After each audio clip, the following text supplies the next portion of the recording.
హైదరాబాద్ లోనే the best gastroenterology hospital Ananya hospital Kukatpally. Appointment కై call చేయండి.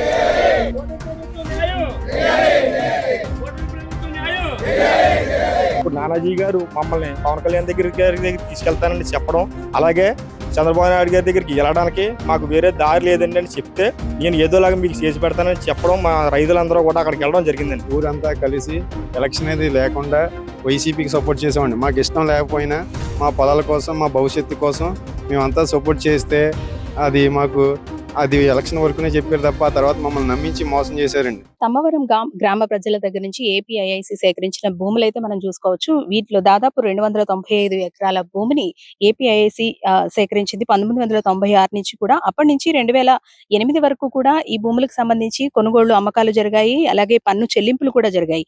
2008 తర్వాత ఒక్కసారిగా వీటికి సంబంధించి వీటిని లాక్కునేందుకు ఏపీఐసి ప్రయత్నం చేయడం, వీళ్ళు ఇవ్వను ఈ భూములు ఎట్టి పరిస్థితుల్లో కూడా ఇచ్చేది లేదంటూ కూడా రైతులందరూ వ్యతిరేకత వ్యక్తం చేయడంతో న్యాయస్థానం వరకు కూడా ఈ అంశం వెళ్ళింది. అయితే అప్పట్లో ఏపీఐఏసీ చెల్లించిన నష్టపరిహారం ఏదైతే ఉందో ఆ నష్టపరిహారం, దీనికి సంబంధించిన నష్టపరిహారం అంతా కూడా అకౌంట్లలో, రైతుల ప్రభుత్వ అకౌంట్ లో జమ చేయడం మాత్రమే జరిగింది. వీళ్ళు నష్టపరిహారం సరిపోదు, మేము మా భూములు మేము ఇవ్వమంటూ కూడా అప్పటి నుంచి పోరాటాలు చేస్తూనే ఉన్నారు. ఈ 295 ఎకరాలకు సంబంధించి ఇప్పటి వరకు కూడా తమకు న్యాయం జరగలేదని, ప్రభుత్వాలు మారుతున్నా, పాలకులు మారుతున్నా సరే వాళ్ళకి ఎటువంటి న్యాయం జరగట్లేదని గత ప్రభుత్వ హయాంలో 2018 ఎలక్షన్స్ టైంలో జగనన్న చేసిన పాదయాత్రలో కూడా వీళ్ళకి స్పష్టమైన హామీ అయితే జరిగింది. డీనోటిఫికేషన్ చేసి ఈ భూములను మళ్ళీ తిరిగి రైతులకు ఇస్తామంటూ కూడా అప్పట్లో ప్రభుత్వాలు వీళ్ళకి హామీ ఇచ్చినప్పటికీ ప్రభుత్వం అధికారం చేజిక్కించుకున్న తర్వాత వీళ్ళకి ఇచ్చిన మాటను గాలి కుదిలేశారు. దీనికి సంబంధించి ఎలాంటి నిర్ణయం తీసుకోలేదు. అప్పటి నుంచి కూడా వీళ్ళు పోరాటాలు చేస్తున్నారు. 1 కాదు 2 కాదు, దాదాపు 27 సంవత్సరాల నుంచి కూడా ఈ పోరాటం ఇలాగే కొనసాగుతూ ఉంది.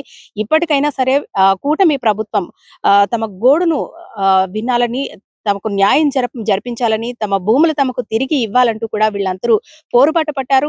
తమ భూములు తనకు వచ్చేంత వరకు కూడా ఈ పోరాటం ఆగదంటూ కూడా రైతులందరూ ఆగ్రహం వ్యక్తం చేస్తూ తమ నిరసనని తెలియజేస్తూ ఉన్నారు. నా పేరు లోకేష్ అండి, మా తమ్మవరం అండి. ఇప్పుడు నేనే కదండి, మా తాతల దగ్గర నుంచి కూడా మా పొలాలు ఉన్నది అని అంటున్నారండి. ఇప్పుడు వచ్చి మాకు అసలు మా పొలం ఉండి పండించుకుంటున్నాం తప్ప మాకు వేరే దారి లేదండి. గత ప్రభుత్వంలోని కన్నబాబు గారి హయాంలోని మీకు ప్రెసిడెంట్ ఎలక్షన్ ఏకగ్రీవంగా చేసేస్తే మీ భూములు మీకు అప్పగించేలాగా నేను జగన్ గారితో మాట్లాడతానని మాకు మాట ఇచ్చారండి. అనుకుని మా ఊరంతా కలిసి ఏకదాడిగా చేసి ఆయనకి ప్రెసిడెంట్ కింద చేసి ఇచ్చామండి. అయినా సరే ఆ ప్రభుత్వం పని అయిపోయే వరకు మాతో మాట్లాడారండి. ఇప్పటికి కూడా మాకు ఎప్పుడు ఏమీ చేయలేదండి. అలాగే మేము ఎమ్మెల్యే గారి దగ్గరికి ఇప్పుడు ప్రజెంట్ ఎమ్మెల్యే గారు నానాజీ గారు ఎలక్షన్ వచ్చినప్పుడు మేము మాట్లాడామండి. ఆయన మాకు మాట ఇచ్చారండి, మీ భూములు మీకు వచ్చేలాగా. అంటే ఆయనకి ముందు నుంచి మా భూముల గురించి ఆయనకి తెలుసండి. ఆయనకి తెలుసు కాబట్టి మా బాధ అన్ని, ఆవేదన అన్ని ఆయనకి తెలుసు కాబట్టి మాకు అసలు ముందు గతంలో మాకు గొడవలు జరిగినప్పుడు, మా ఊరంతా దెబ్బలు తిన్నప్పుడు కూడా ఆయన ఉన్నారండి. ఆయనే మాకు వచ్చి మీ అండగా నేను ఉంటానని గత ప్రభుత్వం కంటే ముందు ఎప్పుడో ఒక 10 సంవత్సరాల క్రితమే మాకు వచ్చి చెప్పారండి. ఇప్పుడు పవన్ కళ్యాణ్ గారు కూటమి ప్రభుత్వం అధికారంలోకి వస్తే మీకు నేను చేయించి బాధ్యత నాది అని మాకు నానాజీ గారు చెప్పారండి. మాకు నానాజీ గారి గుండెకాయ అండి ఇక్కడ. ఎందుకంటే మాకు నానాజీ గారి మీద బాగా నమ్మకం ఉందండి. అలాగే పవన్ కళ్యాణ్ గారిని బట్టే మేము నానాజీ గారిని నమ్మేమండి. అందు గురించి మాకు న్యాయం చేస్తారని పవన్ కళ్యాణ్ గారు, చంద్రబాబు నాయుడు గారు, గతంలో చంద్రబాబు నాయుడు గారు కూడా దీని గురించి తెలుసండి. అలాగే పవన్ కళ్యాణ్ గారు కూడా మేము వెళ్ళి జనవాణిలో చెప్పడం జరిగిందండి. అందు గురించి ఇప్పుడు నానాజీ గారు మమ్మల్ని పవన్ కళ్యాణ్ దగ్గరికి తీసుకెళ్తానని చెప్పడం, అలాగే చంద్రబాబు నాయుడు గారి దగ్గరికి వెళ్ళడానికి మాకు వేరే దారి లేదండి అని చెప్తే నేను ఏదోలాగా మీకు చేసి పెడతానని చెప్పడం, మా రైతులందరూ కూడా అక్కడికి వెళ్ళడం జరిగిందండి. నా పేరు గొల్లపల్లి వీరనాశ్వరరావు, తమ్మవరం గ్రామం నుంచి వచ్చాను సార్. మా ఊర్లో గత 30 సంవత్సరాల నుంచి మా రైతుల బాధ ఎవరో పట్టుకుని నాదులు లేదు సార్. మా భూములు ఏపీఐసిలో 1994లో ఫస్ట్ టైం తీసుకున్నారు సార్. ఆ సెకండ్ టైం మళ్ళీ అప్పుడు రైతుల అంగీకారంతో ఇచ్చారు సార్. ఏదో అభివృద్ధి చేస్తాం, అది చేస్తామంటే ఇది చేస్తామంటే ఆ రైతుల అంగీకారంతో నమ్మి ఇచ్చారు సార్. సెకండ్ టైం మళ్ళీ మా ఊర్లో ఎక్విజిషన్ చేశారు సార్. 294 ఎకరాలు. మా ఊరు ల్యాండ్ మొత్తం 650 ఎకరాలు సార్. మా ఊరు ల్యాండ్ మొత్తం 650 ఎకరాలు. ఫస్ట్ ఎక్విజిషన్లో 300 ఎకరాలు తీసేసుకున్నారు. సెకండ్ ఎక్విజిషన్లో 295 ఎకరాలు మళ్ళీ ఎక్విజిషన్ పెట్టారు సార్. దానికి రైతులు ఎవరు అంగీకరించలేదు సార్. అప్పట్లో మాకు 2008 దాకా కూడా మాకు పంట నష్టం రిజిస్ట్రేషన్ జరిగింది సార్. అప్పట్లో విషయం తర్వాత 2008 తర్వాత చిన్న గొడవ జరిగి అప్పుడు కాంగ్రెస్ ప్రభుత్వానికి రైతులకి గొడవ జరిగి ఇష్యూ పెద్దది కేంద్రం వరకు వెళ్ళి పెద్ద గొడవ జరిగి ఫ్రెంచింగ్ వేయకపోతే అప్పుడు ఇష్టం లేదు సార్ మాకు. ఇప్పుడు కూడా ఇష్టం లేదు సార్ మాకు. ఇప్పుడు మాకు వేరే దారి లేక ఇప్పుడు జనసేన ప్రభుత్వం కూటమి ప్రభుత్వం కింద కలవడం వల్ల ఈ పని అవుతుందని మేము నమ్మామండి. నమ్మే కూటమి ప్రభుత్వానికి మేము ఊరందరూ కూడా ఈ రోజు నానాజీ గారికి మెజారిటీ వచ్చిన మెజారిటీ ఇప్పుడు వచ్చి ఏ ఎమ్మెల్యేకి మా ఏరియాలో రాలేదండి. అంటే అది రావడానికి కారణం ఏంటంటే తమ్మవరాన్ని ఓట్ల పరంగా చూస్తే నానాజీ గారి అత్యధిక మెజారిటీలో ఉన్నారండి. నమ్మకం అండి. నానాజీ గారు అంటే మాకు చాలా నమ్మకం అండి. ఆయన చేస్తానని మాట ఇచ్చారంటే ఖచ్చితంగా ఆల్రెడీ ఇప్పుడు చాలా పనులు చేశారండి. ఇప్పుడు మా ప్రభుత్వం వచ్చిన తర్వాత చేస్తానన్న మాట ఇప్పుడు నిలబెట్టుకుంటారని, అలాగే మా జనాన్ని అందరినీ కలిపి పవన్ కళ్యాణ్ గారి దగ్గర తీసుకెళ్తారని, మమ్మల్ని అందరికీ న్యాయం చేస్తారని మేము నమ్మామండి, నమ్ముతామండి. ఇది ఏమి జరిగినా సరే మా ఊరు అందరూ కలిసి ఈ పోరాటాన్ని అయితే ఆపమండి. ఎక్కడికి వెళ్ళినాకైనా సరే సిద్ధంగా ఉన్నామండి. మేము ఎట్టి పరిస్థితుల్లోని వదిలే సమస్య లేదండి. ఆ గత ప్రభుత్వాన్ని నమ్మామండి, మోసపోయాం. కానీ కూటమి ప్రభుత్వం అలా చేస్తుందని మాకు అనిపించట్లేదండి. ఎందుకంటే ఈ ప్రభుత్వం మీద మాకు నమ్మకం ఉందండి. ఎట్టి పరిస్థితుల్లోనూ కూడా మేము అవసరం అయితే పవన్ కళ్యాణ్ గారి పిఠాపురం వెళ్ళడం, లేదంటే మంగళగిరి వెళ్ళడం, ఆయన ఎక్కడుంటే అక్కడికి వెళ్ళడం చేయడానికి సిద్ధంగా ఉన్నామండి. కానీ మీ మీడియా వాళ్ళు అందరూ కూడా మాకు సాయం చేయాలని మనస్ఫూర్తిగా కోరుకుంటున్నానండి. తమ భూములు తమకి తిరిగి ఇచ్చే వరకు కూడా పోరాటం ఆగదంటున్నారు తమ్మవరం గ్రామంలోని మహిళలు. వాళ్ళ బాధ ఏంటనేది కూడా తెలుసుకునే ప్రయత్నం చేద్దాం. అమ్మ, అసలు ఏం జరుగుతుందంటే దాదాపు 27 సంవత్సరాల నుంచి నాకు తెలిసి మీ చిన్నప్పటి నుంచి ఈ సమస్య మీరు చూస్తూనే ఉన్నారు. ఎలాంటి పరిష్కారం కోరుకుంటున్నారు? మా భూములు మాకు కావాలని కోరుకుంటున్నామండి. ఇప్పుడు మేమిద్దరం అమ్మాయిలు అన్నమాట అండి. మా నాన్నగారు వ్యవసాయం, ఆ పొలం ఇస్తారని మ్యారేజ్ చేశారండి. ఇప్పుడు ఇంకా రిజిస్ట్రేషన్ లేవు. వాళ్ళమ్మని ఇచ్చారు కానీ దాని మీద ఏమీ లేదు. మాకు బ్యాంకులో పెట్టుకోవడానికి కూడా ఏమీ లేదని వాళ్ళు రోజు మమ్మల్ని దెప్పొడుస్తున్నారండి. మాకు రోజు చాలా బాధగా ఉంటుందండి. ఇప్పుడు ఆ పొలాలు మాకు తిరిగిస్తే మేము రిజిస్ట్రేషన్ చేయించుకుని ఏదో ఒకటి మేము ఉంచుకోవాలనుకుంటే ఉంచుకుంటామండి, అమ్ముకోవాలనుకుంటే అమ్ముకుంటాం. మాకు న్యాయం చేయాలని కోరుకుంటున్నామండి. నమస్కారం అండి. నా పేరు నాగజ్యోతి అండి. తమ్మవారం వార్డు మెంబర్గా చేస్తున్నానండి. మా తాతయ్య గారు మా అమ్మగారికి కట్నంగా ఇచ్చారండి ఎకరం భూమి. అది తిరిగి ఈ మామూలుగా రిజిస్ట్రేషన్ అవ్వకపోవడంతో మా నాన్నగారు అసమానం ఎకరం భూమి తెచ్చావు కానీ దానివల్ల ఉపయోగం లేదనేసి అసమానం తిడుతున్నారండి. అది మళ్ళీ తిరిగి నాకు తిరిగి 6 ఎకరం భూమి కట్నంగా ఇచ్చారండి. ఇది మళ్ళీ రేపు పొద్దున్న భవిష్యత్తు మా పిల్లలకి మళ్ళీ ఇచ్చుకోవాలండి. ఇలా జరుగుతుంది తప్ప దీనివల్ల ఉపయోగం ఏమీ లేదండి. ఆ భూమి వల్ల బ్యాంక్ లో పెట్టుకుని ఏదైనా తెచ్చుకుందామన్నా, లోన్ తెచ్చుకుందామన్నా కూడా దీనికి ఏమీ సహకరించలేదండి ఎవరన్నా. దీనికి కొంచెం మా భూమిలో ఐపీఎస్ ఈక్వేషన్ తప్పించి మాకు ఇప్పిస్తారని, న్యాయం చేస్తారని కోరుకుంటున్నాను. మీరు చిన్నప్పటి నుంచి నాకు తెలిసి ఈ సమస్య చూస్తూనే ఉండుంటారు. తమ్మవరం గ్రామ పరిస్థితి ఏ విధంగా ఉంది, ఇక్కడ భూములు అమ్ముకోవడానికి గానీ కొనుక్కోవడానికి గానీ అసలు డీనోటిఫై అనేది గత ప్రభుత్వాలు మీకు హామీలు ఇచ్చినప్పటికీ కూడా ఇప్పటికీ నెరవేరని పరిస్థితి. అవునండి, గత ఎన్నికల్లో కూడా మేము కన్నబాబు గారి మీద నమ్మకం పెట్టుకున్నాం. ఎందుకంటే ఆ టైంలో ఉన్న సిచ్యువేషన్ లో అంటే ఇండిపెండెంట్ గా మనకు చేస్తే భూములు కొంచెం మాకు డినోటిఫై అయిపోతాయి అనే నమ్మకంతో అప్పుడు రైతులందరూ కూడా ఇండిపెండెంట్ గా వైసీపీకి పార్టీకి సర్పంచ్ ఇచ్చేవాడిని. ఆ టైంలో రైతులందరూ మూకుమ్మడిగా మా అన్నయ్య జనసేనకి వేసారండి. కానీ ఊరి దృష్టిలో ఉంచుకొని ఆయన కూడా విత్డ్రా చేసుకున్నాడు. కానీ అది చివరికి వచ్చే టైంకి అది పరిష్కారం దొరకలేదండి ఇప్పటికి కూడా. తర్వాత మేము 2019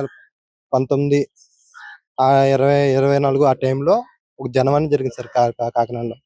జనవాణిలో నేను మా అన్నయ్య పంత నాన్నయ్య గారి ద్వారా పవన్ కళ్యాణ్ దగ్గరికి వెళ్ళి, సార్ ఇది సార్ సిచ్యువేషన్, ఇంతకాలం నుంచి 30 ఏళ్ళ నుంచి 25 సంవత్సరాల నుంచి రైతులందరూ ఇంత బాధపడుతున్నారండి.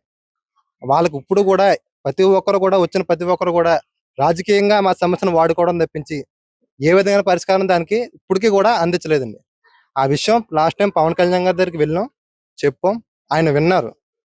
ఆయన చెప్పింది ఒకటే, మీరందరూ కూడా నమ్మండి మమ్మల్ని, రేపన్నారు అధికారం వచ్చినా నా నోటీస్ తీసుకురండి, నా నోటీస్ తీసుకొచ్చిన దానికి అంటూ ఖచ్చితమైన పరిష్కారానికి నేను నా వంతు కృషి చేస్తానని చెప్పేసి అప్పుడు పవన్ కళ్యాణ్ గారు కూడా మాటిచ్చారు. ఇది 2000 ఇంతకు ముందు ఇప్పుడు చంద్రబాబు నాయుడు గారు మా ఊరు అప్పుడు గొడవలు జరిగినప్పుడు దెబ్బలు తిన్న రైతుల్ని పరామర్శించడానికి చంద్రబాబు నాయుడు గారు ఊర్లోకి వచ్చారు. ఊర్లోకి వచ్చి పొలాలు విజిట్ చేశారు. ఇంత 3 పంటలు పండుతున్నాయి, ఇలాంటి భూమిని ఎందుకు ఏపీఎస్సీ తీసుకోవాలి? ఒకవేళ ఇండస్ట్రీస్ కట్టడానికి వచ్చారు, ఇండస్ట్రీస్ ఏవి అసలు ఇవి? దాన్ని ఇప్పుడు ట్విన్ సిటీస్ చేశారండి, అప్పుడు స్మార్ట్ సిటీస్ చేసినా సరే అప్పుడు ఇండస్ట్రీస్ కట్టడానికి లేదు, పొల్యూషన్ చేయడానికి లేదు, సాఫ్ట్వేర్ ఇండస్ట్రీస్ అవి తీసుకురావాలి, కానీ అవేం కూడా చేయలేదండి. ఇప్పుడు భూములు ఇచ్చేసినా సరే వాళ్ళు దాంట్లో ఏం పెట్టరు. ఒకవేళ భూములు ఇస్తామండి, ఇస్తే మాకేమన్నా కంపెనీ కట్టారు అనుకోండి, ఫర్ ఎగ్జాంపుల్ డెవలప్మెంట్ అవుద్దంటే అందరూ ఇస్తారండి. ఎందుకు ఎవరు డెవలప్మెంట్ కోసం ఇస్తామంటే, ఇప్పుడు ఏది దానికి డెవలప్మెంట్ కానీ దానికి ఉపయోగం ఏం లేకుండా భూముల దగ్గర తీసుకోవడానికి ప్రయత్నిస్తారండి. ఇప్పుడు ఏపీలో స్కిల్ డెవలప్మెంట్ పెడుతున్నారు, ఎందుకు? బతుకుదారి చూపించడానికి. ఇప్పుడు రైతులకు ఉన్న స్కిల్ ఏంటండి? రైతులకు ఉన్న స్కిల్ అంటే వ్యవసాయం చేయడం వాళ్ళకున్న స్కిల్స్ అందరూ కూడా అందరూ ఎకరం జీవనాధారం అదే అండి, ఉన్నత జీవనాధారం అదే.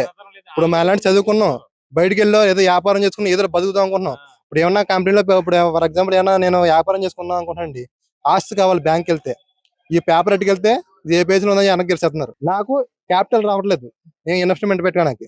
సో నాకున్న సొంతంగా నేను సంపాదించుకున్న డబ్బుతోనే నేను ఏమైనా బిజినెస్ చేసుకోవాల్సి వస్తుంది.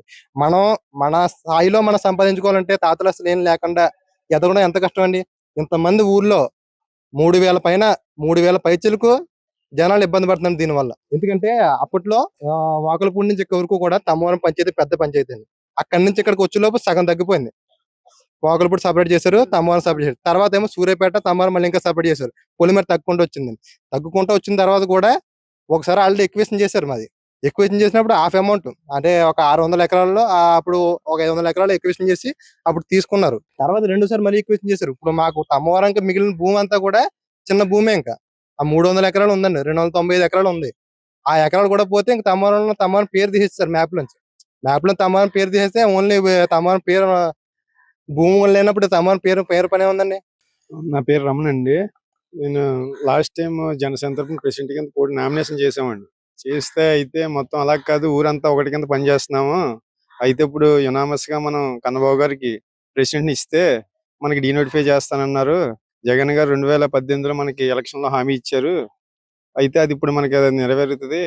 ప్రెసిడెంట్ గా మనకు ఒక అవకాశం ఇచ్చామంటే ఉమ్మడిగా మన జనం అంతా కలిసి జగన్మోహన్ రెడ్డి గారి దగ్గర తీసుకెళ్లి మనం దీన్ని ఇది చేయొచ్చు అని చెప్తే సరే అని చెప్పేసి మేమందరూ కూడా ఊరంతా కలిసి ఎలక్షన్ అనేది లేకుండా వైసీపీకి సపోర్ట్ చేసామండి. మాకు ఇష్టం లేకపోయినా మా పొలాల కోసం, మా భవిష్యత్తు కోసం మేమంతా సపోర్ట్ చేస్తే అది ఎలక్షన్ వరకునే చెప్పారు తప్ప ఆ తర్వాత మమ్మల్ని నమ్మించి మోసం చేశారండి.